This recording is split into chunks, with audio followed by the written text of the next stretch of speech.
কওমি হই, আলিয়া হই, জামাত ইসলামী হই, হেফাজতে ইসলাম হই, বিএনপি হই, অন্য দল হই, অন্য মত হই, কিন্তু আমরা কখনোই আল্লাহ তাআলার রশি ছেড়ে দিয়ে আমরা বিচ্ছিন্নতা সৃষ্টি করব না, কারণ বিচ্ছিন্নতাবাদীরা যাবে জাহান্নামে।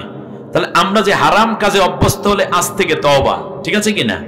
কখনো বলতে ওরা রাজাকার, কখনো বলতে ওরা জঙ্গিবাদ, কখনো তোমরা বলতে কি যে ওরা হচ্ছে মৌলবাদ, কখনো বলতে এরা হচ্ছে দেশের শত্রু, এরা হচ্ছে বিদেশি দালাল, এরা হচ্ছে এরকম এরকম অনেক কথাগুলো তোমরা তাদেরকে বলে বলে, আল শামস আল বদর, এই কথাগুলো বলে বলে তোমরা জাতির মধ্যে বিভেদ সৃষ্টি করেছো। একটা কথা চিন্তা করো তো, এই বিভেদের কারণে তোমরা এমন হয়ে গিয়েছিলে আদাআন, একেবারে পরস্পরে শত্রুতাই পোষণ করতে, এক দল আর এক দলের মাহফিলে যেতে না, এক গ্রুপ আর এক গ্রুপকে দাওয়াত দিতে না, এক গ্রুপ আর এক গ্রুপের সাথে বিবাহ শাদীও বন্ধ করে দিয়েছিলে, এক তরিকা আর এক তরিকাকে দেখতে পারতে না, এক মাযহাব আর এক মাযহাবকে দেখতে পারতে না, শিয়া সুন্নি দ্বন্দ্ব হয়ে যেত, আহলে হাদিস মাতখালি দ্বন্দ্ব করেছো তোমরা, বিএনপি এরপরে জামাত দ্বন্দ্ব করতে তোমরা, হেফাজত এবং আলিয়া কখনো দ্বন্দ্ব করতে, আলিয়া এবং কওমি দ্বন্দ্ব করতে, কখনো সিস্তিয়া, কাদরিয়া, মোহাম্মদিয়া, মোজাদ্দাদিয়া, নকশবন্দিয়া, বিভিন্ন পদে পদে একে অন্যকে 14 গোষ্ঠী উদ্ধার করতে, পরস্পরে যখন এইরকম মারামারিটা করতে, শত্রুতা করতে, তখন আমি আল্লাহ তাআলা কি করলাম যে সবগুলারে মার খাওয়াইলাম। আহারে, সবাই মার খেয়েছে, সবাই কি খেয়েছে? মার খেয়েছে। সবাই মার খাওয়ার কারণ তোমরা পরস্পরে বিচ্ছিন্ন ছিলে। মায়ের খাইয়া খাইয়া সবাই এক পর্যায়ে সাইজ হইয়া গেছো। ফাআল্লাফা বাইনা কুলুবিকুম, এরপর আমি সবাই অন্তরগুলোকে কাছাকাছি এনে দিলাম। সুবহানাল্লাহ বলেন। প্রধান মুফাসসির হিসাবে আপনাদের সামনে গুরুত্বপূর্ণ হেদায়েতি বক্তব্য পেশ করবেন আন্তর্জাতিক খ্যাতি সম্পন্ন মুফাসসিরে কোরআন, ইসলামিক স্কলার, তাহরিকে খতমে নবুওয়াত বাংলাদেশের সম্মানিত আমির, বিশেষ করে বাতেলের রক্তচক্ষু উপেক্ষা করে জ্ঞান এবং যুক্তি দালিলিক কথার মাধ্যমে বাংলাদেশের বড় বড় নাস্তিকদেরকে তিনি জবেহ করার মতো জ্ঞানী জবেহ দেওয়ার সুযোগ পেয়েছেন। মুসলমানদের গর্ব। শাহরিয়ার কবিরের মতো, নিঝুম মজুমদারের মতো পাগলগুলোকে ঠান্ডা করার জন্য এনায়েতুল্লাহ আব্বাসীকে আল্লাহ এই জমিনে পাঠিয়ে রেখেছেন, ঠিক না বলেন? তিনি তো চ্যালেঞ্জ করেন বিভিন্ন বিষয়ে, পলিটিক্যাল, ইকোনমি, সায়েন্স, টেকনোলজি, কোরআন, হাদিস, ইজমা, কিয়াস, ইতিহাস, অর্থনীতি, শিক্ষানীতি। মনে হয় যেন সব জ্ঞানের প্রতিটি শাখায় তার দারুণ পদচারণা। আল্লাহ রাব্বুল আলামিন মুফতি ডক্টর ইনায়েতুল্লাহ আব্বাসী সিদ্দিকী হাফিজাহুল্লাহ আকরামাহুল্লাহ তাকে যথাসময় যথার্থ কথাগুলো উপস্থাপন করার তৌফিক দান করুন। জনপুরি দরবারের সম্মানিত আধ্যাত্মিক এই রাহবারকে আল্লাহ তাআলা সুস্থতা দিন, দীর্ঘ নেক হায়াত দিন, উম্মার প্রয়োজনে আরো বেশি ভূমিকা পালনের তৌফিক দান করুন। কথা বলবেন এই বীর চট্টলা এবং কক্সবাজার সহ বাংলাদেশে তাওহীদি জনতার হৃদয়ের স্পন্দন,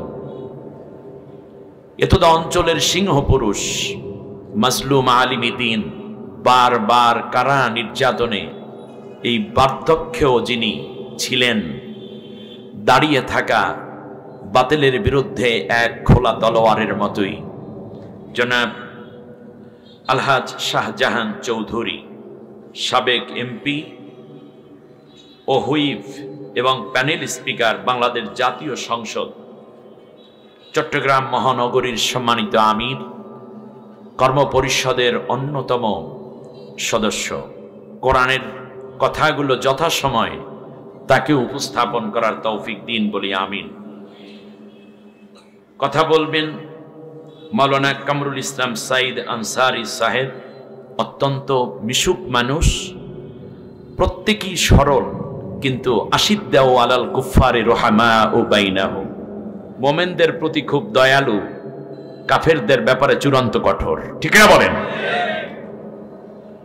আরো বিশেষ মেহমান হিসাবে থাকবেন তরুণ ইসলামী চিন্তাবিদ মাসুম বিল্লাহ ইবনে নাঈম, আবরার হোসাইন আসহাবি, হাফেজ করে রুহুল আশরাফ সহ অনেকে।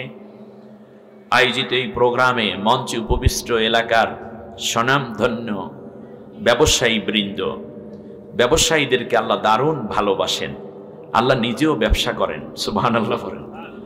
আল্লাহ তাআলা কোরআনের মধ্যে 9 জায়গায় নিজের ব্যবসার কথা খবর দিয়েছে। সুবহানাল্লাহ। আল্লাহ তাআলা বলতেছেন আমি একটা ব্যবসা করব, কিন্তু তোমাদের সাথে, মানুষের সাথে আল্লাহ ব্যবসা করেন। আল্লাহ তাআলা বলেন ইন্নাল্লাহা ইশতারা মিনাল মুমিনিনা আনফুসাহুম ওয়া আমওয়ালাহুম বিআন্না লাহুমুল জান্নাহ। আল্লাহ তাআলা বলছেন আমি একজন ক্রেতা হয়ে আসছি তোমার কাছে, দুইটা জিনিস কিনবো। সুবহানাল্লাহ। মুমিনের কাছ থেকে আল্লাহ আবার সব দোকানে কেনে না, এটা একটা ব্যাপার আছে। আমাদেরও উচিত নয় সব দোকান থেকে সওদা করা, ঠিক না? আল্লাহ তাআলা বলেন দুনিয়ায় আমার অনেক বান্দা বান্দি আছে, কিন্তু আমি ক্রয় করব মোমেনদের কাছ থেকে। মোমেনের দোকানে আমার সওদা আছে। সুবহানাল্লাহ। কার দোকানে? আমরাও অনেক সময় চিন্তা করি জিনিসটা কিনতে গেলে দেখি আমার মোমেন ভাইয়ের দোকান কোনটা। আমি বলছি না আবার পার্সিয়ালিটি মনে করি, আমরা হিন্দুদের দোকান বৌদ্ধদের দোকান থেকেও মালামাল কিনি, কিন্তু আল্লাহ পছন্দ করছেন মোমেনের দোকানটা। সুবহানাল্লাহ বলেন। কারণ আপনি কোনটা পছন্দ করবেন এটা আপনার ব্যাপার। তাই বলে মোমেন দোকানদার ভাইদেরকে বলি, একজন লোক ইমানদার হয়ে আপনার কাছে আসলো বিশ্বাস করে, তারাই আবার ঠকাইয়েন না। তার কারণ আপনাকে কিন্তু দারুণ পরামর্শ দিয়েছেন আল্লাহর নবী, উৎসাহিত করে বলছেন যে আত-তাজিরুস সুদুকুল আমিন মা'আন নাবিয়্যিন ওয়াস-সিদ্দিকিন। সুবহানাল্লাহ পড়েন। দুইটা কোয়ালিটি যদি তোমার দোকানদারের মধ্যে থাকে, একটা সত্যবাদিতা আর একটা আমানতদারিতা। সুবহানাল্লাহ পড়েন। সত্যবাদিতা মানে 1 টাকার মাল 101 টাকায় বিক্রি, এটা সত্যবাদিতা নয়। জিনিসটা কিনেছে 1000 টাকায়, বলে ভাই কেনায় পড়ছে 4500 টাকা, আপনি যা লাভ তা দিয়ে যান, কিছু করার নাই, আপনি আমার এলাকার ভাই, মোমেন ভাই, মুসল্লি ভাই, জাকিরিন ভাই, সাথী ভাই, সংগঠনের ভাই, বাসটা দিয়ে দিয়েছে আইকে আল্লাহ বাস, ঠিক না বলেন? এরকম করে না, দুই একটা টাইপের আছে না, এখানে তার সুদুক সত্যবাদিতাকে সে জবেহ করেছে। আল আমিন মানে আমানতদার হতে হবে, তাকে ন্যায়পরায়ণ হতে হবে। আবু হানিফ রাহমাতুল্লাহি আলাইহি তিনি একবার তার লোকদেরকে বললেন যে এই কাপড়গুলো, তিনি মালামাল কিনে আনার পরে তারপর এটা দেখতেন, দেখার পর সেরা কাপড় বাজলে সেটা আলাদা করে ফেলতেন, বলতেন এইটার দাম হবে অর্ধেক, মানুষকে বলবা এটা ছেঁড়া, এই জন্য দাম অর্ধেক। আমরা ফল বিক্রি করি, উপরে ভালো ফল নিচে পচা ফল দিয়ে, তারপর কাস্টমারকে পচাগুলো আসতে দড়াই দিয়ে উপরে ভালো, হুজুর আপনি ফল কিনতে আসছেন এটা বলা লাগে। গোশত 3 দিন আগের ফ্রিজের থেকে বের করে দিয়ে সামনে রক্ত মাখাগুলো গরম গরম রাইখা ভিতর দিয়ে কেমনে যে ওরা একটা এমন সাইজ করে দিয়ে যায়, কোথার সেই হাড্ডি আর গোশত। হুজুর দিল গোশত, কিন্তু ভিতরে বউ 2 থেকে আসলে হুজুরের বউ কয় তুমি গোশত কিনতে পারো না। এরকম অবস্থা অনেকে করে কি করে না? আরে ভাই আমারও তো সংসার আছে, এটা বুঝেন না কেন? উপরে সুন্দর ফ্রেশ মাছ, নিচে দেশে কতগুলো পচা মাছ দিয়ে এখন বলে যে হুজুর কোনো অসুবিধা নেই, আপনি আলেম মানুষ, আপনার আমরা কি ব্যবসায়ী মনে করেন কেন? আমাদের জান্নাতে যাওয়া লাগবে না? পাম পট্টি দিয়া হুজুর চোখ বন্ধ করে নিয়ে যান। আমি তো চোখ বন্ধ করে নিয়ে গেছি, যে মাছ কাটে তার তো চোখ তো আর বন্ধ না। সে ধুইতে যাইয়া কাটতে গিয়া তারপর বলে যে মাছ কিনলা, কি মাছ কিনলা, একটু দেখে শুনে কিনবা। এরকম করবেন না। 2টা কোয়ালিটি আপনার থাকলে আপনি নবীদের সাথে, শহীদদের সাথে, সিদ্দিকদের সাথে জান্নাতি হবে ওই ব্যবসায়ী। সুবহানাল্লাহ। ব্যবসা শুধু ব্যবসা নয়, এটা ইবাদত। ব্যবসার বরকত দেন কে? আল্লাহ। যদি এই 2টা থাকো, তা নবীর সাথে, সিদ্দিকদের সাথে, শহীদদের সাথে তুমি জান্নাতি হবে ব্যবসায়ী। অতএব আমানতদারিতে এবং ন্যায়পরায়ণতার জায়গায় যদি মুসলমান ব্যবসায়ীরা আসেন, তাহলে দেখবেন ব্যবসায় একচ্ছত্র একটা বড় প্রভাব মুসলমানদের হাতেই থাকবে। আমি যেহেতু ওই দিক কথা বলবো না, ব্যবসার কথা আল্লাহ বলছেন যে আমি মোমেনের দোকানের সওদা কিনি, অন্যেরটা কিনি না। সুবহানাল্লাহ। যারা আমারে বিশ্বাস করে আমি তার সওদা কিনি, 2টা সওদা নেব, বিনিময়ে একটা দেব। যেমন আপনার থেকে কেনে মাছ, দোকান মালিক আপনারে দিয়ে যায় কি, ক্রেতা আপনাকে দেয় টাকা, ঠিক না? ঠিক তেমনই আপনি দেন স্বর্ণ, আপনাকে দেয় টাকা, এভাবে জমা নেয় না অনেকে, স্বর্ণ বিক্রি করে, আবার আপনি দেন টাকা, উনি দেয় স্বর্ণ। আল্লাহ তাআলা বলেন আমি দুইটা জিনিস কিনবো, তাদের সম্পত্তি কিনে নেব আর তাদের জানটা আমি কিনে নেব, বিনিময়ে আমি তাকে দেব জান্নাত। তাহলে আল্লাহ তাআলা কার সওদা কেনেন? মোমেন মোমেনার। কি কি কিনবেন? জান এবং মাল, বিনিময় দিবেন কি? জান্নাত। আপনারা কি জান্নাত চান না? তাহলে এখানে আল্লাহ তাআলা আমাদের মালামাল কিনতেছেন, তা আল্লাহ তাআলা এখানে ব্যবসায়ী না? সুবহানাল্লাহ পড়েন। আল্লাহ ক্রেতা, আমরা বিক্রেতা, তাই না? আমরা কি কথা বলেন না? আল্লাহ কিনবেন আর আমরা দেব কি? আমরা তাহলে কি? বিক্রেতা, আল্লাহ কি ক্রেতা। মাতব্বরিটা খুব ভালোই করলাম এতক্ষণ, যে আমরা বিক্রেতা, আল্লাহ কিনবো আমাদের জান আর মাল। এখন বলেন তো দেখি, জানটা কে দিয়েছেন? মালটা কে দিয়েছেন? তা কিনলেনটা কি? এতক্ষণ পর্যন্ত মাল বেশি, আমার জান আর মাল বেশি, এখন ওটাও তো আল্লাহই দিয়েছে। তাহলে কিনলেন কি? কিনেছেন স্বাধীনতা। কিনেছেন কি? স্বাধীনতা। আল্লাহ যখন মাল চান তখন আল্লাহকে সম্পদ দিতে রাজি কিনা? আল্লাহ যখন জীবনটা চান তখন আল্লাহর পথে জীবনটা দিতে আপনি রাজি কিনা? ওই স্বাধীনতাটুকু আল্লাহ কিনে আপনার জান্নাতটা দিয়ে দিতে চান। আল্লাহু আকবার। ব্যবসায়ী ভাইদেরকে আল্লাহ তাআলা বলছেন, হাল আদুল্লুকুম আলা তিজারাতিন তুমজিকুম মিন আযাবিন আলিম। একটা ব্যবসার কথা শিখুন। আল্লাহ তাআলা 9 জায়গায় এইভাবে ব্যবসার কথা বলেছেন। আসুন আল্লাহ তাআলা যেন তার সাথেও ব্যবসায় আমাদেরকে কামিয়াবি হাসিলের তৌফিক দান করেন। আয়োজিত এই প্রোগ্রামে উলামায়ে কেরাম, ফুজালায়ে ইসলাম, আইম্মা, খুতাবায়ে কেরাম, আসাতিজায়ে কেরাম, মুরব্বী বাবাজিরা কষ্ট করে এসেছেন, দূরদরাজ থেকে আগত এবং স্থানীয় যুবক ভাইয়েরা, পর্দার আড়ালের সম্মানিতা মা বোন, অন্য ধর্মাবলম্বীদেরকে আন্তরিক মোবারকবাদ জানিয়ে এই প্রোগ্রামকে বাস্তবায়ন করার জন্য চমৎকারভাবে খেদমত দিয়েছেন কামাল উদ্দিন জাফরি, মোহাম্মদ কামাল উদ্দিন জাফরি সহদী একতা ক্রীড়া পরিষদ, জাকারিয়া মাহমুদ সঈদ তরুণ একতা ক্রীড়া পরিষদেরই আয়োজন। এরপরে প্রিমিয়াম ব্র্যান্ড রয়েছেন আম্মাজান পাঞ্জাবি অ্যান্ড শেরওয়ানি। আমাদেরকে পাঞ্জাবি শেরওয়ানি দিলে না বেশি মনে থাকবে, তাই না? দেয় নাই, শুধুমাত্র এখানে লিখে দিলে হবে। অবশ্য টাকা পয়সা মাহফিলে দিয়েছে। আল্লাহ তাআলা সকলের ব্যবসা এবং সুনামের মধ্যে বারাকা দান করুন। আমি আপনাদেরকে নিয়ে একটি আয়াতের উপরে কথা বলতে চাই, ইনশাআল্লাহ, বিমাশিয়াতিল্লাহ ওয়া বিফাদলিল্লাহ। আসুন আমরা সরাসরি চলে যাচ্ছি আল্লাহ রাব্বুল আলামিনের কোরআনের কাছে। মন দিয়ে প্রাণ ভরে কথাগুলো শুনতে হবে ইনশাআল্লাহ, বিমাশিয়াতিল্লাহ ওয়া বিফাদলিল্লাহ। আমার সাথে পড়েন, আউযু বিল্লাহি মিনাশ শাইতানির রাজীম। বিসমিল্লাহির রাহমানির রাহিম। বিতাড়িত অভিশপ্ত শয়তানের ওয়াসওয়াসা থেকে আল্লাহর আশ্রয় চাই। পরম করুণাময় অসীম দয়ালু আল্লাহর নামে শুরু করছি। ওয়া'তাসিমু বিহাবলিল্লাহি জামিআন ওয়া লা তাফাররাকু ওয়াযকুরু নি'মাতাল্লাহি আলাইকুম ইয কুনতুম আ'দাআন فألف بين قلوبكم فأصبحتم بنعمته إخوانا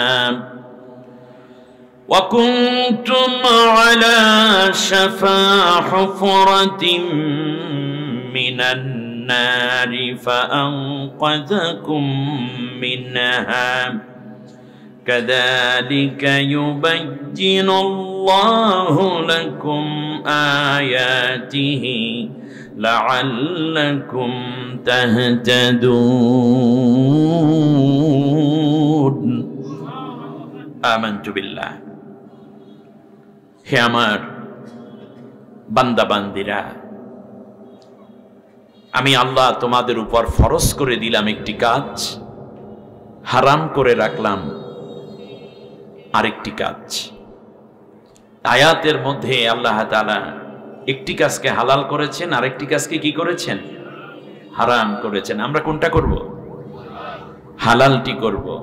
আল্লাহ যেটা ফরজ করেছেন আমরা সেই কাজটি করব, আর যেটা হারাম করেছেন সেটাকে আজ থেকে পরিত্যাগ করব। তাহলে আলোচনাটা জানার দরকার আছে না নাই? তাহলে একটা ফরজ কাজকে আমরা এখন শিখব, হারাম কাজ যারা করে যাচ্ছি ভুলে না বুঝে এতদিন করেছি, আজকের থেকে হারামটাকে ছেড়ে দেব, আর কোনোদিন করব না। কত গুরুত্বপূর্ণ কথা, আশা করি মন দিয়ে শোনা এবং আমলে পরিণত করার চেষ্টা করব ইনশাআল্লাহ। আল্লাহ বলছেন, আমার রজ্জুকে, আমার রশিটাকে তোমরা সবাই মিলে ঐক্যবদ্ধভাবে শক্ত করে ধারণ করো। তাহলে আল্লাহর রজ্জুকে ধারণ করা কি? আল্লাহর রশিকে শক্তভাবে সবাই মিলে ধারণ করা কি? ফরজ। এটা আল্লাহর অর্ডার, এই জন্য এটা ফরজ। ওয়ালা তাফাররাকু, পরস্পরে মতবিরোধ করবে না, পরস্পরে মতদ্বৈধতায় লিপ্ত হবে না, পরস্পরে বিচ্ছিন্ন হবে না। তাহলে আল্লাহর রজ্জু ধরার ক্ষেত্রে বিচ্ছিন্নবাদী হওয়া, বিচ্ছিন্নতা সৃষ্টি করা, মতানৈক্য সৃষ্টি করা, এটা হালাল না হারাম? তাহলে সবাই মিলে ঐক্যবদ্ধভাবে আল্লাহর রজ্জুকে ধারণ করা ফরজ। আমরা যারা আল্লাহর রজ্জুকে, আল্লাহর রশিকে ধারণ করি নাই, এখন থেকে সবাই মিলে ধরব। কারণ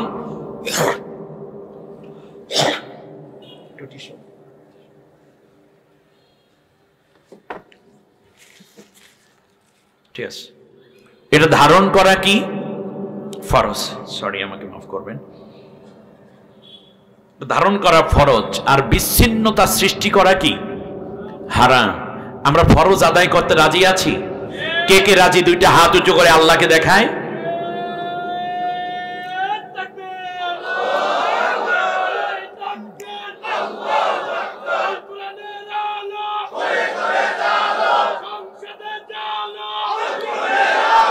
আলহামদুলিল্লাহ, আল্লাহ কবুল করুন, বলেন আমিন। আর এখন থেকে আমরা পরস্পরে বিচ্ছিন্ন হব না। সে পীর হই, মুরিদ হই, তবলিগ হই, কওমি হই, আলিয়া হই, জামাত ইসলামী হই, হেফাজতে ইসলাম হই, বিএনপি হই, অন্য দল হই, অন্য মত হই, কিন্তু আমরা কখনোই আল্লাহ তাআলার রশি ছেড়ে দিয়ে আমরা বিচ্ছিন্নতা সৃষ্টি করব না, কারণ বিচ্ছিন্নতাবাদীরা যাবে জাহান্নামে। তাহলে আমরা যে হারাম কাজে অভ্যস্ত হলে আজ থেকে তওবা, ঠিক আছে কিনা? আর ঐক্যবদ্ধভাবে আল্লাহর রশি ধারণ করব। এখন আল্লাহ তাআলা বলছেন, তোমরা সেই সময়ের কথা স্মরণ করো যখন তোমরা একে অন্যের শত্রুতা পোষণ করতে, মাহফিলের মধ্যে একে অন্যকে গালিগালাজ করতে, বলতে ওরা ইসলামী দল না। তোমরা পরস্পরে বলে বেড়াতে যে ওদেরকে দিয়ে ইসলাম হবে না, ওদের মধ্যে ইসলাম নাই।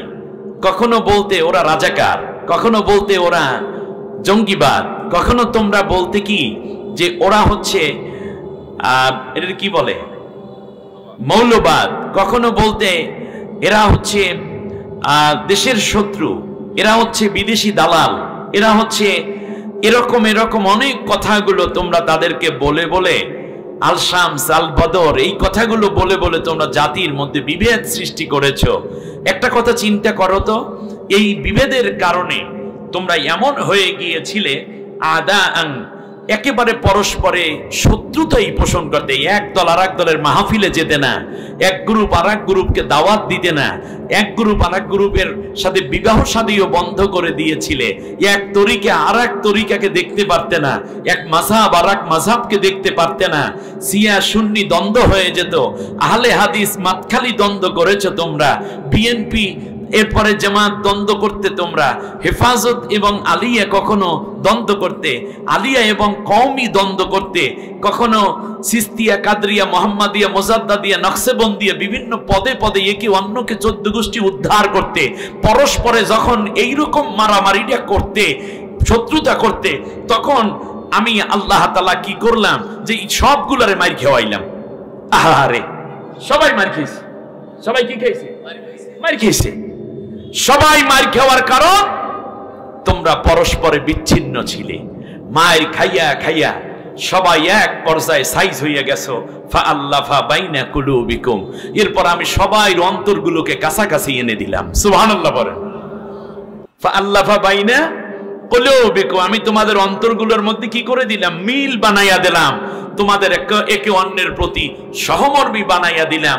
একে অন্যকে, একজনে মার খায় আর এক গ্রুপ দেখতে যায়, যারা গালিগালাজ করতো তারা আবার দেখতে যায়, যাদেরকে অন্যরা অপছন্দ করতো ওনাদের অসুস্থ হইলে ওনারা আবার দেখতে যায়। এরকম ঘটনা ঘটতেছে কিনা? কথা কয় না। এরপর আল্লাহ রাব্বুল আলামিন বলছেন ফাআল্লাফা বাইনা কুলুবিকুম, আমি তোমাদের অন্তরগুলো এক সুতায় গাঁথাইয়া দিলাম। সুবহানাল্লাহ। এটা কে করেছেন? ফাআসবাহতুম বিনি'মাতিহি ইখওয়ানা, চূড়ান্ত পর্যায়ে আমি আল্লাহ রাব্বুল আলামিন দূরত্বগুলো কমাইয়া কমাইয়া তোমাদেরকে একে অন্যের ভাই বানাইয়া দিলাম। সুবহানাল্লাহ। এখন একটু ভাই হওয়া শুরু করছি আমরা একে অন্যের। তা কি দেখতে পাচ্ছেন আপনারা? হ্যাঁ, সবাই সবাইকে ভালোবাসি। এটা কার দয়া? কথা বলে না, কার দয়া? আজকে দেখলাম আমিরে জামাত, বাংলাদেশের মাজলুম সংগঠন, হাজার হাজার কর্মী, নেতা, আমিরে জামাত সাবেক সহ আল্লামা সাইদি সহ কত মানুষকে মেরে ফেলা হলো, শহীদ করা হলো। ছাত্র আন্দোলনেও ইসলামী ছাত্র শিবির সহ ছাত্র দল অন্যান্য অংশ নিয়েছে, কিন্তু বর্তমান হিসেব করলে দেখা যায় বেশিরভাগ শহীদ হয়েছে শিবিরের ছেলেরা। ওদের রক্ত বেশি গেছে। পরস্পরে বিচ্ছিন্ন এবং দূরত্বকে কমিয়ে আজকে ফেসবুক সোশ্যাল মিডিয়ায় দেখতে পেলাম বাংলাদেশের অন্যতম একটি দরবার চরমোনাই ইসলামী আন্দোলন বাংলাদেশ রাজনৈতিক দল যাদের আছে, সেই চরের মধ্যে চরমোনাইতে হাজির হয়ে গেছেন মোহতারাম আমিরে জামাত। চরমোনাই হুজুরের পাশাপাশি বসা, একত্রে সেখানে খাবার দাবার, জুহুরের নামাজ সেখানে একত্রে পড়া। আমার তো মনে হচ্ছে পূর্ব দিগন্তে সূর্য উঠেছে, রক্তলাল রক্তলাল। ওই সূর্য আল্লাহর কোরআন বিজয়ের সূর্য, ওই সূর্য মাজলুমদের বিজয়ের সূর্য, ওই সূর্য আল্লাহর কোরআনের রাজ বাংলাদেশে কায়েম হওয়ার সূর্য। ঠিক কিনা বলে?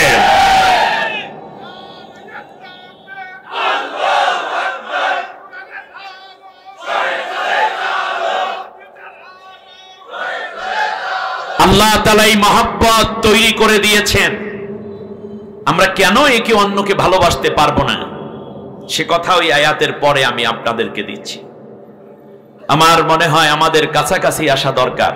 চরমোনাইয়ের পীর সাহেব, শাইখে চরমোনাই, যিনি দ্বিতীয় ব্যক্তি ইসলামী আন্দোলন বাংলাদেশের, তাকে যখন বরিশাল সিটি কর্পোরেশন নির্বাচনে স্বৈর শাসক অবৈধ সরকারের লেলিয়ে দেয়া মানবরূপী কিছু কুকুরেরা আল্লাহর এই অলির গায়ে যখন হাত তুলল, তার গায়ে হাত দিয়েছে, শেষ পর্যন্ত এই ফাইজুল করিম আকরামাহুল্লাহ হাফেজাহুল্লাহ তিনি আহত হলেন।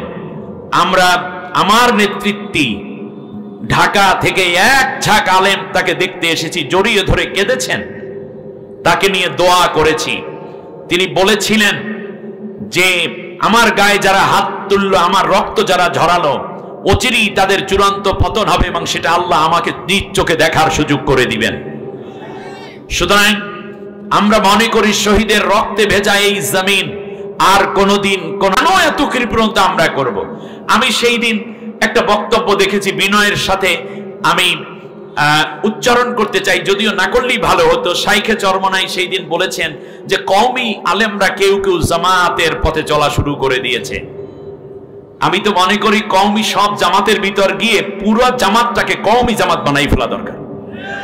কারণ কওমিদের মধ্যে এমন যোগ্যতা সম্পন্ন আলেম আছেন যেটা জামাতি ইসলামের মধ্যে সংখ্যায় কম, এটা আমি স্বীকার করি। কওমি ওলামায়ে কেরামরা যথেষ্ট হাদিস বিশারদ, ফিকহ বিশারদ, তাফসীর বিশারদ আসেন না, আমিও তো কওমি মাদ্রাসা থেকে ফারেক, সবাই চলে আসি। আমি ইউনিভার্সিটিতে পড়া মানুষ, আমি মাদ্রাসায় আলিয়ায় পড়া মানুষ। আসেন না সব কওমির আগামীকাল 1 লক্ষ কওমি সেরা আলেম জামাত ইসলামী যোগদান করে চেষ্টা করুন আগামী 5 বছরের মধ্যে পুরো জামাতে আমির থেকে সব জায়গায় কওমিরই নেতৃত্ব দেন। নেতৃত্বের জন্য জামাত কোনোদিন পাগল না। আপনারা আসলে জামাত ইসলামী যত মজবুত হবে তার চেয়ে আল্লাহর কোরআন ইসলামী হুকুমত বেশি মজবুত হবে, ঠিক কিনা বলেন? সুতরাং কওমিদের আসতে হবে। আর না হয় বলেন জামাত ইসলামীর ভাইরা কওমি মাদ্রাসায় গিয়ে শিখুক, কিন্তু কাদা সরাসরি করার কোনো সুযোগ নাই। শাইখে সরমনে আমার একদিকে বন্ধু মানুষ আর একদিকে আধ্যাত্মিকতায় তিনি অনেক ঊর্ধ্বে। এজন্য আমি আহ্বান করব এভাবে আমাদেরকে আর আলাদা করে রাখেন না। কওমি একদিকে জামাত আর একদিকে এটা থাকবে না, বরং পুরো জামাতকে গিলে ফেলতে হবে কওমিদের। এই টার্গেট করেন পুরো জামাতকে আমরা গিলে ফেলবো কওমিরা, ঠিক না বলেন? এখানে যারা জামাত করেন পুরো কওমি ভাইরা যদি জামাতে এসে জামাতের এই গিল্লা তারা যদি সুন্দর করে ইসলামকে আরো ভালো সাজায়, আপনারা কি বেজার হবেন না খুশি হবেন? এই দেখেন, দেখছেন কি উদারতা, কি উদারতা আমাদের। আল্লাহ নবীর একটা হাদিস, নবীজি বলেছেন ফাত্তাবিউস সিওয়াদাল আযম ফাইন্নাহু মান শাদ্দা শাদ্দা ফিন্নার। শুনতেছেন আমার কথা আপনারা? আব্দুল্লাহ ইবনে আমর রাদিয়াল্লাহু তাআলা আনহুমা থেকে বর্ণিত এই হাদিস, নবীজি বলেছেন দেশ এবং জাতির মধ্যে যেই দলটি সবচেয়ে বড়, সেওয়াদ আল আজম, এর অর্থ হচ্ছে যেই দলটি বড়, ইসলামী দল, ইসলামী হুকুমত কায়েম করতে চায়, একটি রাষ্ট্রের মধ্যে অন্যান্য দলও আছে, থাকা খারাপ না ভালো? অবশ্যই ভালো, কিন্তু একটা দল তো বড় থাকে, যেই দলের হাসপাতাল আছে, মেডিকেল কলেজ আছে, ইউনিভার্সিটি আছে, যেই দলের মধ্যে পুলিশ হওয়ার যোগ্যতা সম্পন্ন অনেক লোক আছে, ম্যাজিস্ট্রেট হওয়ার যোগ্যতা সম্পন্ন লোক আছে, যেই দলের মধ্যে ডাক্তার আছে, ব্যারিস্টার আছে, উকিল আছে, যেই দলের মধ্যে দেখবা ঔষধ কোম্পানি আছে, পেপার পত্রিকা আছে, লেখক আছে, সাহিত্যিক আছে, গবেষক আছে, মেম্বার হইতে পারে, চেয়ারম্যান হইতে পারে, কারণ নেতৃত্ব দিতে যোগ্যতা সম্পন্ন লোক লাগবে নাকি লাগবে না? লাগবে। এই ক্ষেত্রে সবাই কম বেশি আছে, কিন্তু নবীর নির্দেশ হলো যেই দলটি সবচেয়ে বড়, যাদের দ্বারা ইসলামী হুকুমত তাড়াতাড়ি সম্ভব, তোমরা সব আমার উম্মত সবাই মিলে ওই দলটাকে অনুসরণ করো, ওই দলটাকে সমর্থন দাও, তাহলে তাড়াতাড়ি ইসলামী হুকুমত কায়েম হয়ে যাবে, দেশের মধ্যে মাদক বন্ধ হয়ে যাবে, জিনা বন্ধ হয়ে যাবে, দুর্নীতি বন্ধ হয়ে যাবে, ঘুষ বন্ধ হয়ে যাবে, সুদ বন্ধ হয়ে যাবে, সব মানুষগুলো নামাজি হবে, নারীরা পর্দাপুশিরা মতো চলবে, হালাল ব্যবসা শুরু হয়ে যাবে, সমস্ত অপকর্ম বন্ধ হয়ে যাবে। সুতরাং ওই দলটাকে আগে তাড়াতাড়ি সংসদে পাঠাইয়া আমার কোরআনের, আল্লাহর কোরআনের রাজ কায়েমে সহযোগী হয়ে যাও। পরের কথাটা খুব জটিল, ফাইন্নাহু মান শাদ্দা। এরপরে নবী বললেন যদি এইটা না কইরা পিছনে পিছনে যদি পড়ে থাকো, শাদ্দা ফিন্নার, সে কিন্তু জাহান্নামী হবে। সহজ কথা না কঠিন কথা? সামনে যে সুযোগটুকু আসতেছে আমরা চেষ্টা করব বড় দলটিকে ছোট ছোট সবাই মিলে বিজয়ের জন্য প্রস্তুত করে তাদেরকে সংসদে কোরআনের কথা বলার জন্য আল্লাহর হাতে সুপর্দ করে দেব ইনশাআল্লাহ। সবাই রাজি? সবাই রাজি? আল্লাহ কবুল করুন, বলেন আমিন। আমি এই কথাটা অনেক সময় উদাহরণ দিতে গিয়ে এভাবে বলি যে ভাই মনে করেন সামনে একটা বড় রকমের ইলেকশন হবে, আমরা 100 গ্রুপের 100 জন বিমান ভাড়া করে নবীর কাছে চলে গেলাম মদিনায়। কথার কথা, সরমনাই আছে, সরসিনে আছে, মোকামি আছে, ফুরফুরা আছে, জৈনপুর আছে, এরপরে কি, এরপরে খানকায় আব্বাসিয়া আছে, এইদিকে হানাফির গ্রুপ একজন, শাফি গ্রুপ একজন, মালিকি হাম্বলি, এটা গেল লামাজাবি মাতখালি, এরা গেল, আহলে হাদিস গেল, এরপরে সিস্তিয়া, কাদরিয়া, মোহাম্মদিয়া, মোজাদ্দিয়া, নকশেবন্দিয়াও গেল, এরপর এলাকার ব্যবসায়ী নেতৃবৃন্দের মধ্যে থেকে একজন গেল, আবার বিভিন্ন বিভাগ থেকে একজন করে গেল, এরপর সব মিলে 101 জন, 2 জন, 5 জন যা আছে সব গ্রুপ মিল্লা নবীর কাছে পরামর্শ নিতে গেলাম। যাওয়ার পরে সবাই মিলে 2 জন প্রতিনিধি হইল 102 জনের মধ্যে, বললো যে নবী আগামী সংসদে কোন দলকে আমরা সমর্থন দিয়া তাড়াতাড়ি কইরা বাংলাদেশ ইসলামী হুকুমাতের জন্য কি করলে ভালো হয় আমাদেরকে একটু পরামর্শ দেন। কথাটা বুঝছেন কিনা? এই একটু বরিশালে স্টাইলে বলতেছি, যদি সহজে বোঝেন। এরপর রাসূল সাল্লাল্লাহু আলাইহি ওয়াসাল্লাম বললেন, তোমরা তো আসছো বাংলাদেশ থেকে, ভারত পাশাপাশি বহুত ঝামেলা যাচ্ছে, তোমাদের যে কষ্ট হয় উম্মত, এটা আমি বুঝি, কিন্তু আল্লাহ তো তোমাদের দয়া কইরা তোমাদেরকে ভালোবাসে। তোমরা অনেক খেদমত করেছো, মসজিদ মাদ্রাসা বানাইছো, আমি তোমার উপর খুশি। তবে সামনে নির্বাচন নিয়ে যেহেতু একটা প্রশ্ন করছো, তা ফাত্তাবিউ সিওয়াদ আল আজম, কোন দলের নাম নবী কয় নেই। নবী কইছে যেই দল দ্বারা ইসলাম হুকুমত তাড়াতাড়ি কায়েম সম্ভব সেই দলকে তাড়াতাড়ি সমর্থন দিয়ে দিও। আর একটা কথা কইলাম, এরপরেও যদি আরো বেশি সময় নেও তাহলে কিন্তু জাহান্নামে যাবি। এমন কোনো কথা বলবি না যাতে ওই দলটা বিজয়ের ক্ষেত্রে কোনো সমস্যা হয়। নির্দেশনা কার? আল্লাহর নবীর। নবী সাল্লাল্লাহু আলাইহি ওয়াসাল্লামের নবীর আদেশটা আমরা মানতে রাজি হব তো ইনশাআল্লাহ। আল্লাহ রাব্বুল আলামিন এবার বললেন, শোনো, وَكُنْتُمْ عَلَى شَفَا حُفْرَةٍ مِّنَ النَّارِ فَأَنقَذَكُم مِّنْهَا। কি সুন্দর কথা আল্লাহ মনে গড়াইয়া দিয়া বলেন, তোমরা ছিলে জাহান্নামের অগ্নিকুণ্ডের কিনারে। জাহান্নাম বাদ দেন, দেশের যেই অবস্থা হয়েছিল এইভাবে মাহফিল করা যাইতো? বিএনপির লোকেরা কি এই স্টেজে বসতে পারত? জামাত ইসলামের কোন লোক কি বসতে পারত? পারত না। অন্যায়ের বিরুদ্ধে কথা বলার পরেও হুজুরের মাইক বন্ধ, হুজুরে আসতে পারবে না, অমুক হুজুরে আসলে চলবে না, এরে মারো ওরে ধরো, মাইক কাইরা নিয়ে যায় ওই পুলিশ ওই র্যাব, এই মামলা সেই মামলা, ইয়ের কাছে ওসির কাছে যাও, ডিসির কাছে যাও, এলাকার নেতারে খাওয়ান দাও, তারপরে তার সভাপতি বানাও, এরপরে মাইকিং করো, তার নামটা বড় করে দাও, এরপর আবার অন্য গ্রুপে এসে ভিন্নভাবে আবার হামলা করে। এরকম কোরআনের মাহফিল কি স্পষ্ট করে করা যাইতো? নুরানি মাদ্রাসা, কওমি মাদ্রাসাগুলোকে তারা বানিয়েছিল আল কায়দার মাদ্রাসা, জঙ্গি সংগঠন, ঠিক কিনা বলেন? বিগত 15 বছর জঙ্গি করতে করতে আমার দেশের শত শত তরুণ তাজা প্রাণকে তারা হত্যা করেছে।